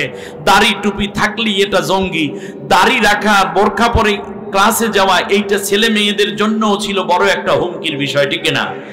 ভুলে গেছেন আপনারা? ভুলে গেছেন? শাফা হুফরাতিম মিনান নার, গাড়িটা নিয়ে যাইতাম 10 বার রাস্তায় রাস্তায় থামাইতে, হুজুর ব্যাগডালা খোলেন, আপনি নামেন, গাড়ির ভিতর কি আছে? হুজুরের গাড়িতে তারা ইয়াবা তালাশ করে, নাউজুবিল্লাহ বলেন। আমার বন্ধুগণ, এমনি করে করে প্রত্যেকটা জায়গায় বাবা মারা গেছে, জানাজায় পর্যন্ত আসতে পারে নাই নির্দোষ জামায়াতের নেতা, 123টা মামলা, সরমনাই হুজুরের মামলা, হেফাজতে ইসলাম মামুনুল হক সহ সবার বিরুদ্ধে মামলা। মনে হয় যেন বাংলাদেশটা একটা পুরোটাই কারাগার হয়ে গেছে। ওয়াকুনতুম আলা শাফা হুফরাতিম মিনান নার, তোমরা ছিলে আগুনের একেবারে কুণ্ডুলির কিনারে। ফাআনকাযাকুম মিনহা, আমি আল্লাহ এইটা থেকে তোমাদেরকে উদ্ধার করেছি। এখন উদ্ধার হয়েছেন কিনা জোরে বলেন না? একটু জোরে আলহামদুলিল্লাহ পড়েন, আওয়াজ দিয়ে পড়েন আলহামদুলিল্লাহ। কাযালিকা ইউবাইয়িনুল্লাহু লাকুম আয়াতিহি লাআল্লাকুম তাহতাদুন। আমি আল্লাহ এমনি করে করে তোমাদেরকে আমি আল্লাহর আয়াত বর্ণনা করে শুনাই, যাতে করে তোমরা হেদায়েত পেয়ে যেতে পারো। সুবহানাল্লাহ। তাহলে আমরা আল্লাহর রজ্জুকে শক্ত করে ধরবো, পরস্পরে বিচ্ছিন্ন হব না। এখন আল্লাহর রজ্জুটা কি এটা আমাদের জানা দরকার, আর শক্ত করে ধরতে কিভাবে হয় সেটাও জানা দরকার। আমি আয়াত তেলাওয়াত করেছি সূরা আলে ইমরান থেকে, কোরআনের 3 নম্বর সূরা, 3য় সূরা। মোট আয়াত আছে 200টা। আমি তিলাওয়াত করে অনুবাদ করার চেষ্টা করেছি 103 নম্বর আয়াত। কোরআনের এই আয়াতটির মধ্যে রুকু আছে 20টি, মদিনায় অবতীর্ণ এই সূরা। সম্মানিত ভাইয়েরা, এখন আমার দিকে একটু তাকান। আল্লাহ তাআলা বলছেন, ওয়াতাসিমু বিহাবলিল্লাহি জামিয়া, তোমরা সবাই মিলে আমি আল্লাহ তাআলার রশিটা শক্ত করে ধরো। এখন মানা হাবলুল্লাহ, হাবলুল্লাহটা কি? হাবলুল্লাহ হচ্ছে কোরআন। সমস্ত মুফাসসিরিন কেরাম একমত যে হাবলুল্লাহ আয় আল কোরআন, কোরআন ধরা। কোন কোন মুফাসসির বলেছেন হাবলুল্লাহ মানে ইসলাম। হাবলুল্লাহ মানে কি? ইসলাম। এখন তো ধরেন কোরআনটা আসছে কোন দিক থেকে? নিচ থেকে না উপর থেকে? আরো জোরে বলেন। উপর থেকে। তাহলে কোরআনটা কি অন্ধকার না আলো? আলো। এই জন্য একটু আগে আমার ভাইরা স্লোগান দিছে, আল কোরআনের আলো ঘরে ঘরে জ্বলো, ঠিক না? কোরআনের মধ্যে কি আছে? আলো আছে। আল্লাহ রাব্বুল আলামিনের জন্য বলেছেন, শোনো, ফাআমিনু বিল্লাহি ওয়া রাসূলিহি ওয়ান নূরিল্লাযী আনজালনা। সূরা তাগাবুনের ৮ নম্বর আয়াতে আল্লাহ তাআলা বলছেন এই কোরআনটা হচ্ছে আলো, এটাকে বলে নূর। আলোকে আরবিতে কি বলে? নূর। আবার এই কোরআন যিনি নাজিল করেছেন তিনিও আলোকিত, তিনিও আলোর আধার, আলোর উৎস। সুবহানাল্লাহ বলেন। নূরের উৎস। আল্লাহ রাব্বুল আলামিন বলেন আমিও নূর। আল্লাহু নূরুস সামাওয়াতি ওয়াল আরদি মাসালু নূরিহি কামিশকা ফিহা মিসবাহুন ওয়াল মিসবাহু ফি জুজাজা আয-জুজাজাতু কাআন্নাহা কাওকাবুন। আল্লাহ রাব্বুল আলামিন বলেন আমি আল্লাহ নূর। তাহলে আসছে অন্ধকার থেকে না আলো থেকে? আলো থেকে। ওই আলোর নাম আল্লাহ। এবার আল্লাহ রাব্বুল আলামিন বলেন যেই জায়গায় আমি এই কোরআনটা রেখেছি সেটাও আলো দিয়ে ভরা। বাল্লু হুয়া কুরআনুম মাজিদুন ফি লাওহিম মাহফুজ। কোরআন ছিল কোথায়? লাওহে মাহফুজে। লাওহে মাহফুজটা হচ্ছে আল্লাহর আরশের ডান পাশ দিয়ে সাদা ধবধবে নূরের আলোয় ভরা একটি সিন্দুকের নাম, যার মধ্যে এই কোরআনের মূল কপিটা আল্লাহ রেখে দিয়েছেন। এই কোরআন আল্লাহ রাব্বুল আলামিন নাজিল করলেন। বলুন তো দেখি এই কোরআন যিনি বহন করে নিয়ে আসলেন সেই ফেরেশতার নাম কি? জিবরিল আলাইহিস সালাম। অন্ধকার না আলো? নূর। সেখানে কি আছে? নূর। সমস্ত ফেরেশতাদের চেয়ে বেশি নূর তার, এই জন্য ফেরেশতাদের সর্দার। আল্লাহ রাব্বুল আলামিন বলেন শোনো, এই জন্য আমি আল্লাহ তাআলা কোরআনকেও নূর বানাইয়া দিলাম। قد جاءكم من الله نور وكتاب مبين। আমি আল্লাহ নূর বানাইলাম। নূরিল্লাযী আনজালনা। আমি নূর নাজিল করেছি মানে আলো নাজিল করেছি। এরপরে আল্লাহ তাআলা বলেন আমিও আলো, জিবরাইলও আলো। শুধু তাই নয়, যার কাছে আমি কোরআন নাজিল করেছি তিনিও একটা নূর। সুবহানাল্লাহ বলেন। কদ জাআকুম মিনাল্লাহি নূর। আল্লাহর পক্ষ থেকে আমার নূর এসে গেছে। ওয়া কিতাবুম মুবিন। আরেকটা স্পষ্ট কিতাব এসেছে, এই কিতাবটাও নূর। সুবহানাল্লাহ বলেন। এই নূর মানে হচ্ছে জ্ঞানের নূর। আল্লাহ রাব্বুল আলামিন বলেন শোনো, এই নূরগুলো অন্ধকারে থাকা মানুষগুলোকে আলোর পথ দেখাবে। আলিফ লাম রা কিতাবুন আনজালনাহু ইলাইকা লিতুখরিজান নাসা মিনাজ যুলুমাতি ইলান নূর। সুবহানাল্লাহ। আমি কোরআনের জন্য নাজিল করেছি যাতে করে অন্ধকারে থাকা মানুষদেরকে আলোর পথে নিয়ে আসতে পারো। সুবহানাল্লাহ বলেন। তাহলে এখানে দুইটা শব্দ আমরা পাই। একটি হচ্ছে নূর মানে আলো, আরেকটি হচ্ছে জাহিলিয়াত মানে কি? অন্ধকার। বলেন কি জাহিলিয়াত মানে কি? অন্ধকার। এই জাহিলিয়াত লালন করত যে, তাকে বলে আবু জাহেল। আবু জাহেল মানে কি? অন্ধকারের স্রষ্টা। অন্ধকার যে সৃষ্টি করে, অর্থনৈতিক অন্ধকার, রাজনৈতিক অন্ধকার, সামাজিক নৈতিক অন্ধকার, শিক্ষার মধ্যে অশিক্ষার অন্ধকার, জ্ঞানের অন্ধকার, অত্যাচারের অন্ধকার, জেনার অন্ধকার, ব্যভিচারের অন্ধকার, সমকামিতার অন্ধকার, মূর্তি পূজার অন্ধকার, সুদ ঘুষের অন্ধকার, অর্থ পাচারের অন্ধকার, মানবতা বিরোধী অপরাধের মাধ্যমে মানুষের মধ্যে হিংসা বিদ্বেষের অন্ধকার যারা ছড়ায় তারাই হচ্ছে আবু জেহেলের উত্তরসূরি। ঠিক না বলেন? সেই অন্ধকার থেকে আলো আলো লাগে কোন জায়গায় বলেন দেখি? যেখানে অন্ধকার সেখানেই কি লাগে? আলো লাগে। আর সেই আলোর জন্য আল্লাহ তাআলা আলো দিয়ে আলোর পথ দেখালেন। সুবহানাল্লাহ পড়বেন না? তাহলে বোঝা যায় কোরআনের মধ্যে আলো আছে। আল্লাহর নবী যখন কোরআন দিয়া শুরু করলেন তখন অন্ধকার আল্লাহর বৈশা রইছিল না, তার উপরে অত্যাচার করেছে। অতএব বোঝা যায় সমাজে মানুষ দুই প্রকার। এক প্রকার যায় কোরআনের আলোর দিকে, আর এক দল থাকে কোরআনের বাইরে কোরআনের আলো নিভাইয়া দেওয়ার জন্য। ঠিক কিনা বলেন? এজন্য আল্লাহ বলছেন ইউরিদুন লিয়ুতফিউ নূরাল্লাহি বিআফওয়াহিহিম আল্লাহু মুতিম্মু নূরিহি ওয়ালাউ কারিহাল কাফিরুন। ওরা চায় মুখের ফুৎকার দিয়ে আমার কোরআনের আন্দোলন, কোরআনের দল, কোরআনের নেতৃবৃন্দ, কোরআনের মাদ্রাসা, কোরআনের মাহফিল, কোরআনের তিলাওয়াত, কোরআনের আয়োজন, কোরআনের বিপ্লবকে মুখের ফুৎকার দিয়ে নিভাই দিতে। কিন্তু আমি আল্লাহ ডিসিশন নিয়েছি, আমি আমার নূরকে পূর্ণতা দান করে দেব, যদিও কাফেররা কইছে পুইলা সইলা শেষ হয়ে যায়। এটার পূর্ণতা দেওয়ার ডিসিশন নিয়েছেন কে? আল্লাহ তাআলা। আল্লাহ রাব্বুল আলামিন বললেন যারা জাহেল তারা ডাকে নারের দিকে। কিসের দিকে? আল্লাহ পাঠাইলেন নূর। নূর আসলে অন্ধকার দূর হয়। নূর মানে আলো। আলো আসলে কি দূর হয়ে যায়? তাইয়ামে জাহিলিয়াত নাম শুনেছেন আপনারা? দ্য এজ অফ ডার্কনেস, মানে অন্ধকার যুগ বলা হয় না? অন্ধকার মানে কি? অন্ধকার মানে তখন দিনের বেলা সূর্য উঠতো না নাকি? চাঁদের কিরণ আসতো না? অবশ্যই আসতো। এর মানে হচ্ছে সমাজটাকে পুরো অজ্ঞতা মূর্খতা দিয়ে ভরে রেখেছিল আবু জেহেল। এই জন্য আল্লাহ তাআলা আমাদেরকে প্রশ্ন করেন আফা হুকমাল জাহিলিয়াতি ইয়াবকুন, এখনো কি তোমরা সেই জাহেলদের কাছে আইন চাও নাকি? ওয়ামান আহসানু মিনাল্লাহি হুকমান লিকওমি ইউকিনুন।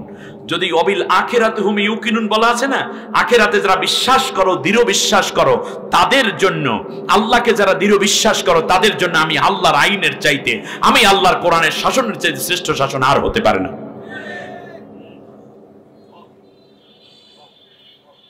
আল্লাহ তাআলা নিষেধ করে বলছেন ওয়ালা তুতিউ আমরাল মুসরিফিন।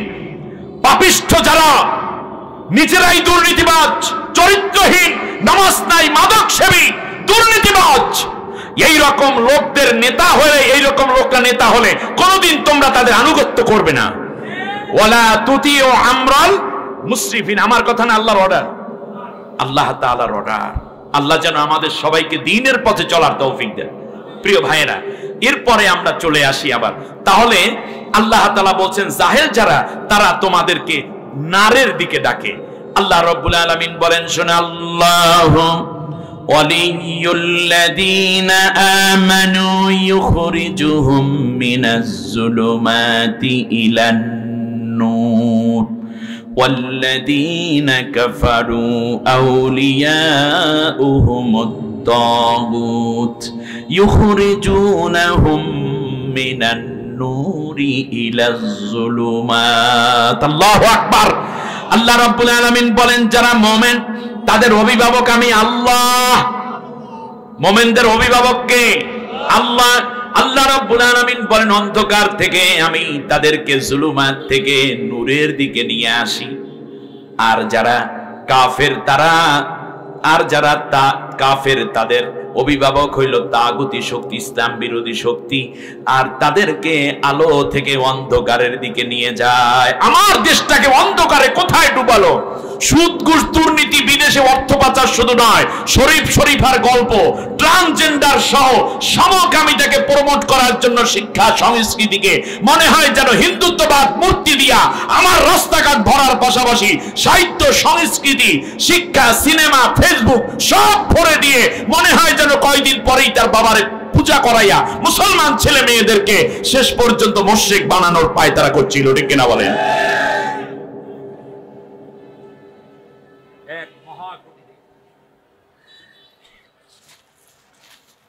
আমি তো সব কথা বলতে পারবো না, সংক্ষিপ্ত কথা হচ্ছে একটা হলো নূর আর একটা হলো নার। আপনারা কোন দিকে যাবেন? নূরে না নারে? একটা হচ্ছে আলো আর একটা অন্ধকার। আমরা কোন দিকে যাব? তা আলো আছে কোথায়? কোরআনে। আলো আছে কোরআনের দলে, আলো আছে কোরআনের সাথে আলেমদের, আলো আছে ইসলামের নেতৃবৃন্দের, আলো আছে তাদের কাছে যারা আলোর দিকে ডাকে। ঠিক কিনা বলেন? কেউ কি বলে কাল মার্কসের আলো ঘরে ঘরে জ্বলো? কেউ কি বলে লেনিনের আলো সংসদে জ্বালো, কেউ কি বলে সমাজতন্ত্রের আলো সংসদে জ্বালো। অতএব তাদের কাছে আলো নাই, আলো আছে কোরআনে, আলো আছে ইসলামে, আলো আছে মুহাম্মদ সাল্লাল্লাহু আলাইহি ওয়াসাল্লামের জীবনে। এই জন্য মুমিনরা আলোর দিকে ছুটবো, এই জন্য আমরা সবাই আলোর দিশারি হতে চাই, ঠিক না বলেন? এবারে আসেন, আচ্ছা এই আলোটা আসছে কোত্থেকে? জোরে বলেন, আলো আসে কোত্থেকে? উপর থেকে। এখন উপরে আল্লাহ, লাউহে মাহফুজ উপরে, আসমানগুলো কোন দিকে? উপরে। ফেরেশতারা কোথায়? উপরে। এবারে আপনি পরে আসেন, আমাদের জন্য আল্লাহ জান্নাত বানিয়েছেন মুমিনদের জন্য, সেই জান্নাতটা কোথায়? উপরে। জাহান্নাম কোথায়? নিচে। বাস। এখন আমরা তো জাতি হিসাবে আলোকিত জাতি হতে চাই, উন্নত জাতি হতে চাই। উন্নত মানে কি নিচের দিকে যাওয়া না উপরের দিকে যাওয়া? কথাটা ভালো করে বোঝেন। এই যে ছাত্ররা বিপ্লব করলো, জীবন দিল, ইসলামী আন্দোলন নেতৃবৃন্দ জীবন দিলে, আমি বলবো বিএনপির ভাইরাও যে জীবন দিলেন, সালাউদ্দিন কাদের চৌধুরী, ইলিয়াস আলী সহ অগণিত মানুষ হত্যা করা হয়েছে, তারা কি নিচে যাওয়ার জন্য জীবন দিয়েছে না উপরে যাওয়ার জন্য? জাতিটাকে যদি আপনি উপরের দিকে নিতে চান তাহলে কেমনে নিবেন? এবারে আপনি আসেন, জান্নাত কোন দিকে? উপরে। এখন আমরাও যেতে চাই কোন দিকে? এই জন্য নবীজি বলেছেন, যখন নেককার মানুষ মারা যায় তখন জান্নাতের ফেরেশতারা এসে তার রুহুটাকে সুগন্ধিযুক্ত রুমালে জড়াইয়া তারপর তাকে ইল্লিন নামক জায়গায় নিয়ে রুহুটা জমা রেখে দেয়। ইল্লিন কোন দিকে বলুন তো দেখি? উপরে। আর যারা পাপী তাদের রুহুগুলোকে আল্লাহ তাআলার জাহান্নামের ফেরেশতারা এসে তারপর তাদেরকে নিয়ে যায় সিজ্জিনে। আপনারা মাথা খাটিয়ে বলুন তো, সিজ্জিন কি উপরে না নিচে? নিচে। এরপর আল্লাহ তাআলা বলেছেন, সুম্মা রাদাদনাহু আসফালা সাফিলিন। আসফালা সাফিলিন নিম্ন থেকে নিম্ন স্তরে। নিম্ন বলতে কোন দিকে বোঝায়? নিচের দিকে। আমরা যেতে চাই কোন দিকে? কারণ আমরা যেতে চাই বেহেশতে। এই জন্য আদম আলাইহিস সালামকে যখন আল্লাহ তাআলা দুনিয়ায় পাঠিয়ে দিলেন, হাওয়া আলাইহিস সালাম সহ, তখন বলছি আল্লাহ আমি তো আবার এখানে আসতে চাই, কিন্তু কেমনে আসব?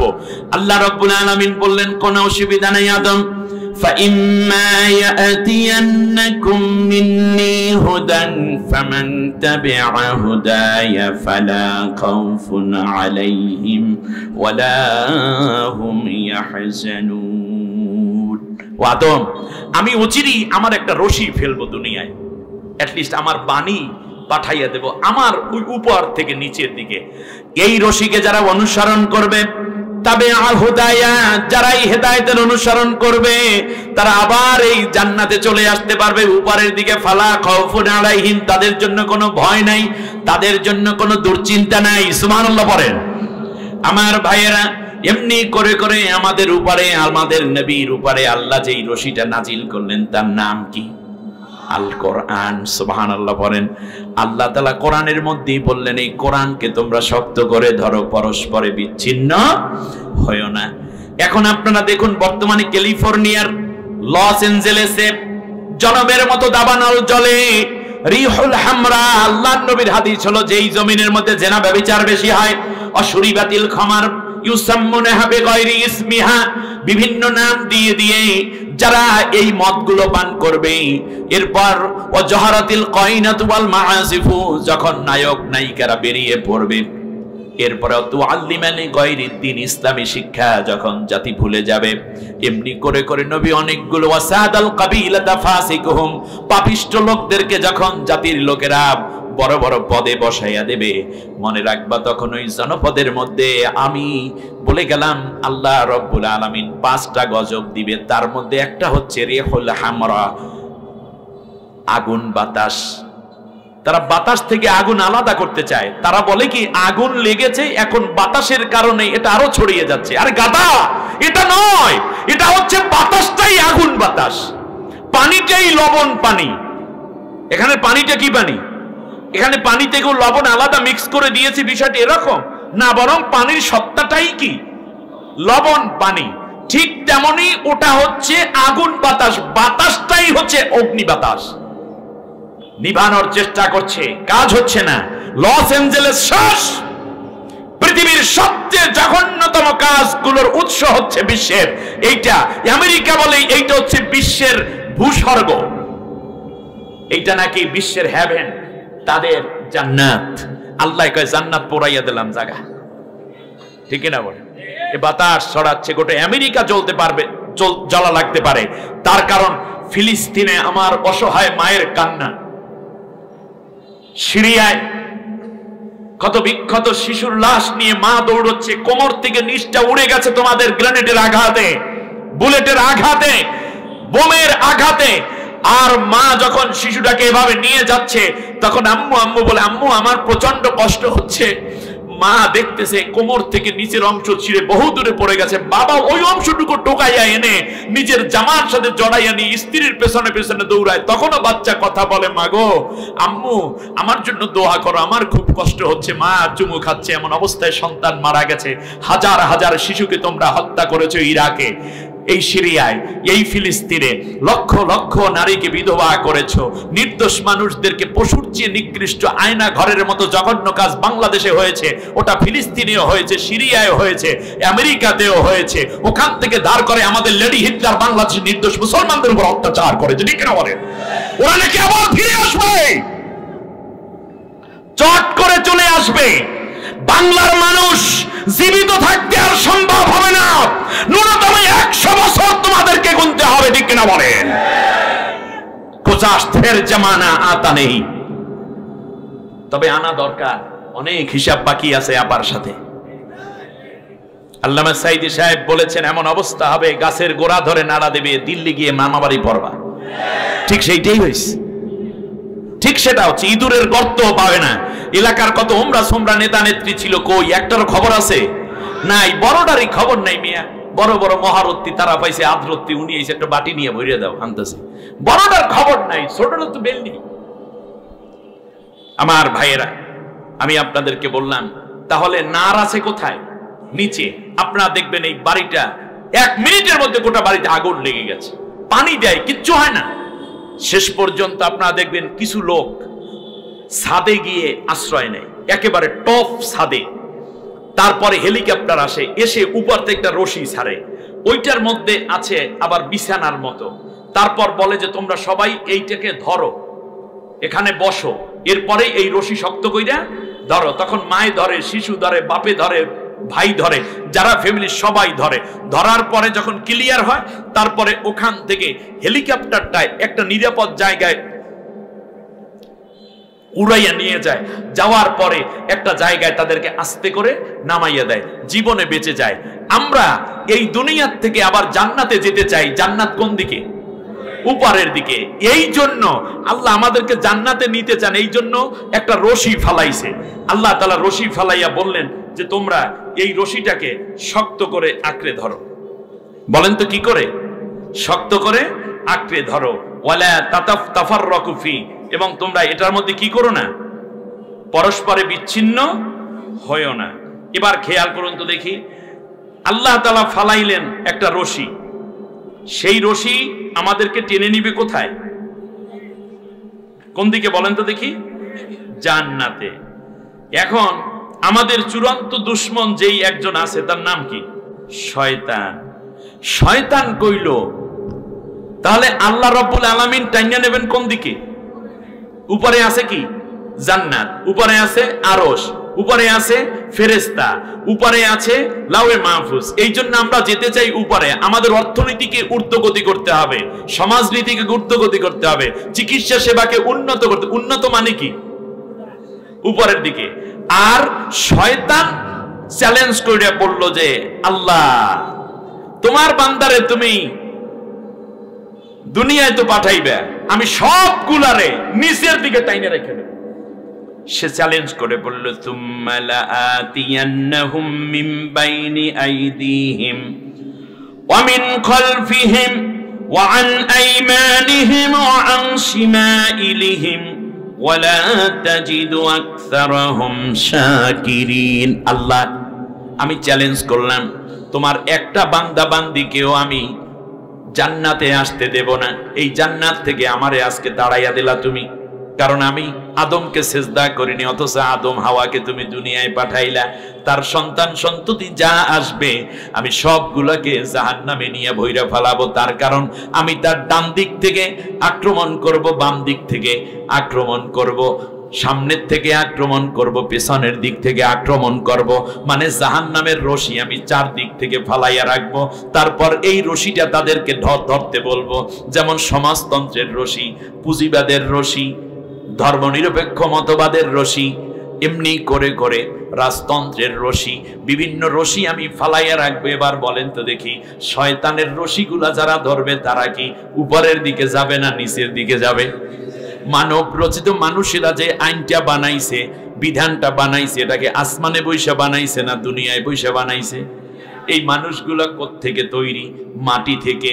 এরপরে আল্লাহ তাআলা তাদেরকে নিবেন কোথায়? মাটির মধ্যে।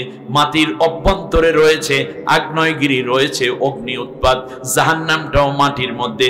এখন যদি কেউ ওই মানব রচিত রশিগুলা ধরেন, শয়তানের বানানো রশি ধরে, বলুন সে আপনাকে উন্নত করবে নাকি অধপতনে টানবে? কিন্তু আপনারা কি পতন হতে চান না উন্নত হতে চান? নারে যেতে চান না নূরের পথে যেতে চান? এখন দেখুন দেখি, একটা হইল উপরে আর একটা টানে নিচে, একটা টানে নারের দিকে আর একটা টানে নূরের দিকে। বলুন আল্লাহু আকবার। আমরা যেতে চাই কোন পথে? নূরের পথে। নূর আসলে কোন দিক থেকে? উপর দিক থেকে।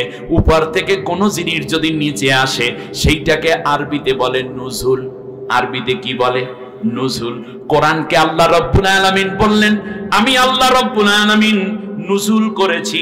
তোমরা শোনো, ইন্না আনজালনাহু ফি লাইলাতিল কদর। আমি আল্লাহ কদরের রাতেই কোরআন নাজিল করেছি। আনজালনাল কিতাবা, আমি আল্লাহ কিতাব নাজিল করেছি। নাজ্জালা তাওরাতা, তাওরাতও আমি আল্লাহ তানজিল করেছি, উপর থেকে করেছি। আমার ভাইরা, উপর থেকে যখন কোনো জিনিস নিচে পড়ে একটু খেয়াল করেন, এই উপর থেকে চা পড়তেছে, এটা আরবিতে কি কয়? নুজুল। আরবিতে কি বলে? এটার কি কয়? নুজুল। ক্যামেরাম্যানটা ধরিও। আল্লাহ রাব্বুল আলামিন এবার বলেন, ওয়াল্লাযী আনজালা মিনাস সামাই মাআ, আমি আল্লাহ আসমান থেকে পানি নাজিল করি। উপর থেকে যেইটা নিচে পড়ে ওইটার নাম কি? নুজুল। কোরআন কি হইছে? নাজিল হইছে। সুবহানাল্লাহ বলেন। এবার আল্লাহ রাব্বুল আলামিন বলেন, নাজিল করলাম আমি, কিন্তু এর রশিটা আমি আল্লাহর হাতে একটা। 6666টা আয়াত, 514টা রুকু, 30টা স্টেশন আমি আল্লাহ বানাইয়া দিলাম। 7টা সাব স্টেশন বানাইয়া বান্দা তোর কাছে আমি আল্লাহ পাঠাইয়া দিলাম। শোন রে আমার বান্দা বান্দিরা রে, এই রশিটা কিন্তু আমি আল্লাহ ছেড়ে দেই না। এই রশির এক প্রান্ত আমার হাতে। এইটা একটা রশি ধরেন, এইটার নাম কি? রশি। রশির মাথা থাকে কয়টা? 2টা। আল্লাহ তাআলা নাজিল কইরা কইলেন, তোরা ওয়াতাসিমু বিহাবলিল্লাহি জামিআ, আমার রশিটা তোরা সবাই মিল্লা ধর। লস এঞ্জেলেসে উত্তর কর্মীরা ডাক দিয়ে কয়, তাড়াতাড়ি রশি ধরো, রশি ধরো, তোমাদেরকে নিরাপত্তায় নিয়ে যাব। কারণ আগুন চারদিকে আগুন। নিজের জীবনের জন্য, নিজের প্রয়োজনে, বাঁচার প্রয়োজনে মানুষগুলো যাদের হাত দুর্বল তারাও শক্ত কইরা ধরে, জানে এখানে পয়সা থাকলেও জাহান্নাম আগুনে পুড়ে যাব, আর যদি লেট হয় তাহলেও আমাদেরকে আগুনে পুড়ে ফেলবে। এই জন্য সবাই দৌড়াইয়া এসে রশি ধরে, শক্ত কইরা রশি ধরে। রশি ছাইরা দিলে কোথায়? আগুনে পুইরা শেষ। আরে আমার আল্লাহ ডাক দিয়া কয়, দুনিয়ার মানুষ, আমার বান্দা বান্দিরা রে, ও পুলিশ, ও র‍্যাব, ও ডিবি, ও ডিএসবি, ও পুলিশের আইজি, ও টিওনো, ও আমার দেশে আমার বান্দা বান্দিরা, সেনা প্রধান, নৌবাহিনী, বিমান বাহিনী থেকে নিয়ে ব্যবসায়ীরা রে, ও স্কুল কলেজ ইউনিভার্সিটির আমার বান্দা বান্দিরা রে, শোন, দোকানদারেরা শোন, শুনে যা বাড়িওয়ালা ভাড়াটিয়া, শুনে যাও ফরেইনাররা, ভালো করে শোনা সাধারণ সৈনিক, রিক্সাওয়ালা, ভ্যানওয়ালা, অটোওয়ালা, শুনে যাও পান বিক্রেতা, ডিম বিক্রেতা, ধনী গরিব, আমি আল্লাহর অর্ডার হলো তাড়াতাড়ি রশিটা ধর, আমি আল্লাহর রশিটা ধর। রশিটা ধরার সাথে সাথে আমি আল্লাহ তাআলা কিন্তু তোরে দেইখা ফেলাই। আল্লাহ রাব্বুল আলামিন বলতেছেন, শোনো, ফাকাদ ইসতামসাকা বিল উরওয়াতিল উসকা লান ফিসামা লাহা আল্লাহু সামিউন আলীম। আমি বললাম রশি ধরতে, আর তুই যদি রশিটা ধরো সাথে সাথে আমি আল্লাহ কিন্তু দেখতে পাই আব্দুর রহমান তুই রশি ধরছো, খালেদা বেগম তুই রশি ধরছো, ও আমার সফুরা বেগম তুমি রশি ধরেছো, মরিয়ম আক্তার তুমি রশি ধরেছো, ও মুক্ত তুমি রশি ধরেছো, আবু সাইদ আমার রশি ধরেছো, ও আব্দুল মালিক তুমি রশি ধরেছো, সুমন মেয়া তুমি আমার আল্লাহর কোরআনটা ধরেছো। ইউনিভার্সিটিতে পড়ো, ডক্টরেট করো, পিএইচডি করো, মেডিকেলে পড়ো, ইঞ্জিনিয়ারিং পড়ো, ঠিক তার পাশাপাশি তোমরা কোরআনটা চর্চা করো, কোরআনের পথে চলতে চাও, কোরআনের বিজয় চাও। দুনিয়ার কেউ না দেখলেও কি হবে, আমি আল্লাহ কিন্তু সব দেখি আর সব শুনি।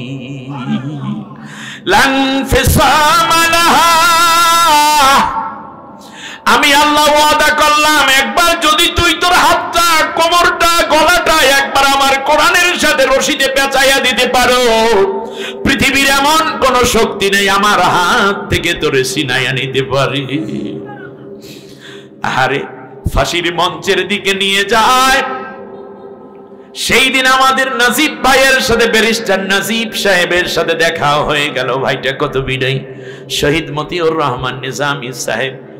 আরে তিনি বললেন, হযরত জানেন, আমাকে বলল জামাল ভাই বলি ডাকলো, বললো আমি আপনার খুব ভক্ত, আপনার কোরআনের ক্লাসগুলো আমি ফলো করি, খুব চমৎকার একটা কাজ করেছেন, আপনার আলোচনাগুলো শুনি। আমি বললাম হুজুর যাওয়ার সময় কিভাবে গেল?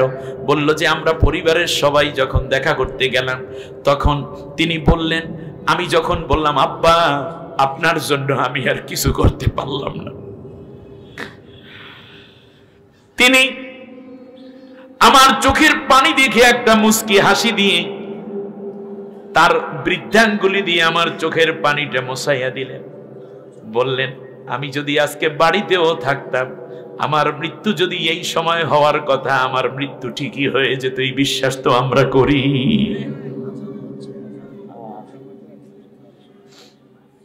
আমার ভাইয়েরা, আজান একজনের জবাব দিয়ে দেন। জি, যে কোনো একজনের দায়িত্ব, যদি আজান শোনা যায় সমস্যা নাই তো?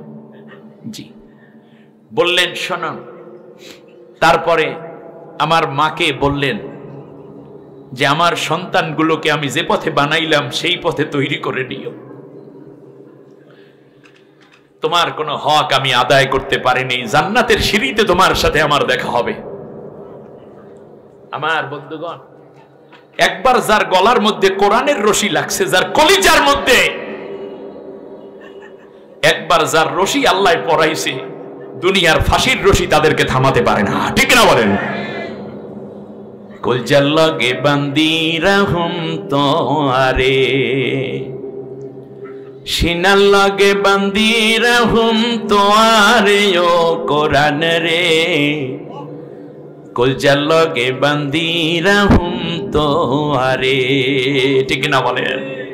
এখন থেকে কলজার লগে বাঁধবো কোরআনকে।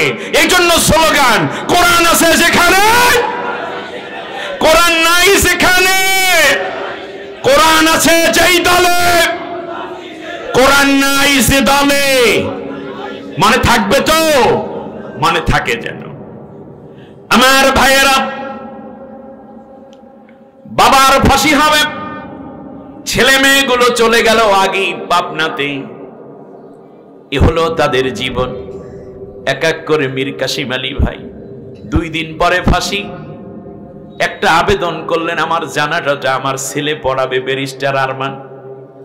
2 দিন আগে ছেলেটাকে কিডন্যাপ করে আয়না ঘরে 9 বছর 10 বছর, জানাজাটাও পড়াইতে দেন। জুলুম, তোমাদের জুলুম, তোমাদের অহংকার তোমাদেরকে ধ্বংস করে দিয়েছে। রাজনীতি তো দূরের কথা, তোমাদের যদি বিচারের কাজ করে দাঁড় করানো হয়, পৃথিবীর সবচেয়ে বড় জঘন্যতম ইতিহাস তোমাদের হয়ে আছে।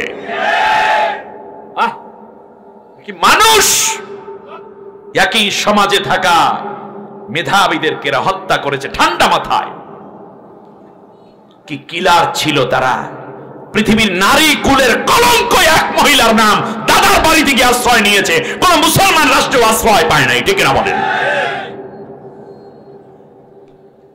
ভারতকে বলি, জীবনে যদি পররাষ্ট্রনীতির ক্ষেত্রে ভারত কোন বড় ভুল করে থাকে, তার চূড়ান্ত ভুলটা হচ্ছে শেখ হাসিনাকে, এই খুনি সবচেয়ে বড় স্বৈর শাসক এক লেডিকে তার আশ্রয় দিয়ে সবচেয়ে বড় ভুলটি করেছে। ইতিহাস হয়ে থাকবে বাংলাদেশের সমস্ত মানুষের বিরুদ্ধে গিয়ে আপনারা একজন নারীকে আশ্রয় দিয়েছেন, ওই ভারতকে পড়াইও সাই করবে এই মহিলা। আমরা দেখতে পাবো তাই ইনশাআল্লাহ। মাইয়াশফা শাফাতান হাসানাতান ইয়াকুল্লাহু নাসীবুম মিনহা ওয়া মাইয়াশফা শাফাতান সাইয়্যাতান ইয়াকুল্লাহু কিফলুম মিনহা। যারা ভালো একটি কাজের সুপারিশ করবে তাদের জন্য সওয়াব আছে, যারা খারাপ কাজের সুপারিশ করবে তাদের জন্য খারাপের একটা অংশ আছে। ভারত যে স্বৈর শাসক, ভারতেও যে চূড়ান্ত ভাবে একটি স্বৈর শাসক বসে আছে, অবৈধ সরকার বসে আছে, ঠিক তার পাশাপাশি তারা যে চরম অ্যাগ্রেসিভ এবং সবচেয়ে বড় গোড়া ইসলাম বিরোধী, তার প্রমাণ শেখ হাসিনা নামক একটি নারীকে, একজন সবচেয়ে বড় খুনি, হাজার হাজার ছাত্র ছাত্রীকে হত্যার দায়ে অভিযুক্ত, দেশ থেকে টাকা পাচার করার অভিযোগে অভিযুক্ত, অবৈধ ক্ষমতা দিনের পর টাকা দেওয়ার অভিযোগে অভিযুক্ত, বিরোধী দলের উপর নির্যাতন এবং নিষ্পেষণ করার না মামলায় অভিযোগে অভিযুক্ত, এইরকম একজন সবচেয়ে নষ্টা নারীকে তারা আশ্রয় দিয়েছে। ভারতকে একদিন এই জাতির কাছে কাঠগড়ায় দাঁড়াতে হবে, দাঁড়াতেই হবে, দাঁড়াতেই হবে। অন্যায়কে আশ্রয় দিয়েছে, অন্যায় যে করে আর অন্যায় যে সহে তব ঘৃণা যেন তৃণ সমুদয়ে, ঠিক না বলে? বাংলাদেশ মুসলমানের দেশ, অন্য ধর্মাবলম্বীরা আমরা মিলে মিশে একই মায়ের পেটে থাকা সন্তানের মতো বাস করে আছি আবহমান কাল থেকে, যমজ শিশুর মতো। আমাদের মধ্যে কেন এত বিভেদ তৈরি হয়েছিল? আগামীতে আমরা কোনো বিভেদ চাই না, আমরা সবাই মিলে চাই ঐক্যবদ্ধ থাকবো, কিন্তু খুনি যারা, চিহ্নিত যারা, তাদের বিচার এই জাতি অবশ্যই চোখে দেখতে চায়।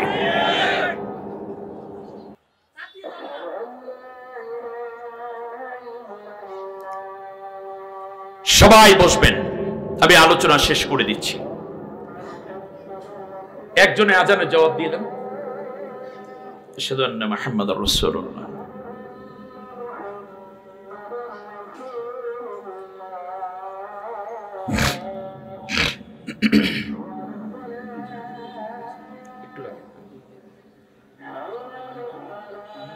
আমি ইমামতি করব কেন? আমি তো মুসাফির।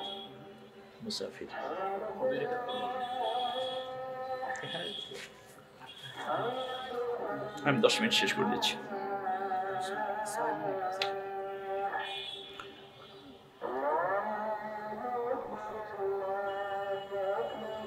সবাই বসবেন, এখানে জামাত হবে এবং ওযুর টাইম দেওয়া হবে। এর চেয়ে ভালো কথা তো আপাতত নাই নাকি? ব্যাস, সবাই বসে। মুহাম্মদ সাল্লাল্লাহু আলাইহি ওয়াসাল্লাম, আল্লাহুম্মা রাব্ব হাযিহি দাওয়াতিত তাম্মা ওয়াস-সালাতু। সম্মানিত ভাইয়েরা, তা আল্লাহ তাআলা আমাদেরকে নিতে চান কোন দিকে? উপরের দিকে। আমরা উঠতে চাই কি? উপরের দিকে। স্বাধীনতা 54 বছর, মসজিদের জোতা চুরিও এখনো বন্ধ হয় নাই, বাকিতে তো বহু দূরে, ঠিক না?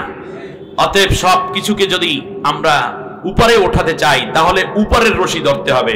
শয়তান টানে আমাদেরকে নিচের দিকে, সমাজতন্ত্র, পুঁজিবাদ, ধর্মনিরপেক্ষ মতবাদগুলো আমাদেরকে নিচের দিকে টানে। আমরা যাব কোথায়? তা আল্লাহ রশি ছাড়ছেন কোন দিক থেকে? আমরাও যেতে চাই কোন দিকে? উপরের দিকে। আল্লাহ রাব্বুল আলামিন বলেন, শোনো, কিয়ামতের ময়দানে আমি আল্লাহ তাআলা যদি এই রশি ধরো, তোমাকে আমি দ্বিগুণ নূর দিয়ে ধন্য করব। ইউতিকুম কিফলাইনি মির রাহমাতি ওয়া ইয়াজআল লাকুম নূরান তামশুনা বিহি। সূরা হাদীদের 28 নম্বর আয়াতে আল্লাহ বলছেন, তোমাকেই আমি আল্লাহ নিজে নূর দিয়ে দেব, তুমি দেখতে পাবা কোন পথে গেলে তোমার কোন অবস্থা তৈরি হবে। সুবহানাল্লাহি বিহামদি। এজন্য আল্লাহ রাব্বুল আলামিন বলছেন, শোনো, কিয়ামতের ময়দানে এমন একটা অবস্থা হবে যে মুমিনরা দেখতে পাবে তাদের ডান দিক থেকে বাম দিক থেকে এই যে কোরআনের আলোকে চলতো, এই জন্য তাদের নূর চমকাচ্ছে। সুবহানাল্লাহ বলেন। يوم ترى المؤمنين والمؤمنات يسعى نورهم بين أيديهم وبأيمانهم بشراكم اليوم جنات تجري من تحتها الأنهار خالدين فيها ذلك هو الفوز العظيم سبحان الله আল্লাহ তাআলা বলছেন যে তারা দেখতে পাবে তাদের ডান দিক থেকে বাম দিক থেকে নূর চমকাচ্ছে, চোখের পলকে তারা জান্নাতে চলে যাবে, যার তলদেশ দিয়ে ঝর্ণা ধারা প্রবাহমান, অনন্তকাল তারা সেখানে থাকবে। এটাই তাদের চূড়ান্ত বিজয়। অতএব দুনিয়ায় আপনি কোরআনের পক্ষে থাকবেন, কোরআন বিজয়ের আন্দোলনে থাকবেন। দুনিয়ায় যদি আপনি এমপি মন্ত্রী না হতে পারেন, মেম্বার চেয়ারম্যান না হতে পারেন, আপনার দল যদি কোরআনের রাজ কায়েম নাও করতে পারে, কোরআনের পক্ষে থাকার কারণে আপনার ব্যক্তি জীবনের বিজয় কেউ ঠেকাইতে পারবে না ইনশাআল্লাহ। তার কারণ আল্লাহ নিজে বলছেন তুমি সেই দিন বিজয়ী হয়ে যাবে। এই দৃশ্য দেখে ভালো করে বুঝুন আমার আল্লাহর কথা। সূরা হাদীদের 13 নম্বর আয়াতে আল্লাহ বলছেন, মুনাফিকরা যখন দেখবে যারা কিছু কিছু ঈমান আনার ভাব লইতো কিন্তু কোরআনের আলো দিয়ে সমাজ গড়ুক, রাষ্ট্র হোক, এটা যারা চাইতো না, তারা তখন বলতে থাকবে يوم يقول المنافقون والمنافقات للذين آمنوا انظرونا نقتبس من نوركم قيل ارجعوا وراءكم فالتمسوا نورا فضرب بينهم بسور له আল্লাহ রাব্বুল আলামিন বলেন, মুনাফিকরা তখন বলবে, ও কোরআনের সাথীরা, তোমরা তো নূর নিয়ে চলে যাও, আমাদেরকে একটুখানি নূর দিয়া ধন্য করে দাও, তোমরা ওখানে একটুখানি দাঁড়াও, সামনে যদি একটা আলো জ্বলে আপনারা দেখবেন অনেক মানুষ কিন্তু সেই পর্যন্ত যেতে পারে। ডাক দিয়া বলবে, একটুখানি দাঁড়াও, একটু দাঁড়াও, একটুখানি দাঁড়াও, তোমাদের নূর দিয়ে আমরা একটু জান্নাতে যেতে চাই। তখন এই কোরআনের সাথীরা বলবে, তোমরা ফিরে যাও, ফিরে যাও। তার কারণে এই নূরগুলো আল্লাহ রাব্বুল আলামিন দিয়েছিলেন কোরআনের মধ্যে, নবীর আদর্শের মধ্যে। আজকে যেহেতু তোমরা সেই সময় এই নূরের দিকে আসো নাই, এই জন্য আল্লাহ রাব্বুল আলামিন তোমাদের জন্য এই নূরকে নিষেধ করে দিয়েছেন। তাহলে আল্লাহর রশিকে শক্ত করে ধরতে হবে, একাকী না সবাই মিলে? সবাই বলেন, একা না সবাই? আমার ভাইয়েরা, অতএব আমরা যেন আল্লাহ সুবহানাহু ওয়া তাআলার নূরকে, কুল্লু হিজবিন বিমা লাদাইহিম ফারিহুন, নিজেরা নিজের দল নিয়ে আনন্দে থাকলে অনেক সময় কোরআনের কাছে আসতে চায় না। আল্লাহ না আসতে পারার 3টা কারণ বলেছেন, সময় স্বল্পতার কারণে আমি আর আলোচনাটা দীর্ঘ করলাম না। সূরা আলে ইমরানের 103 নম্বরে আয়াত, তাফসীর আপনারা বাকিটা দেখে নেবেন। তাহলে আল্লাহ রাব্বুল আলামিনের রশির নাম হচ্ছে কোরআন, রশির নাম ইসলাম। এখন থেকে ইসলামী জীবন ব্যবস্থা, ইসলামী রাষ্ট্র, ইসলামী সমাজ, ইসলামী অর্থ ব্যবস্থা আমরা কায়েম করার জন্য কাজ করব। সেই ক্ষেত্রে যখনই সুযোগ আসবে তখন সবচেয়ে বড় দলটিকে আমরা আরো এগিয়ে দিয়ে আল্লাহর কোরআনের রাজ কায়েমে তাড়াতাড়ি সহযোগী ভূমিকা পালন করব, কোনো ইখতিলাফ করব না। আল্লাহ তাআলা আমাদের সবাইকে কবুল করুন এবং আজকের এই কথাগুলো যেন আমি সহ আমরা সবাই ভালোভাবে আমল করে জান্নাতি মানুষ হিসেবে আল্লাহর রহমতের ছায়ায় দুনিয়া এবং আখিরাতে থাকতে পারি। আল্লাহ সেই তৌফিক দান করুন।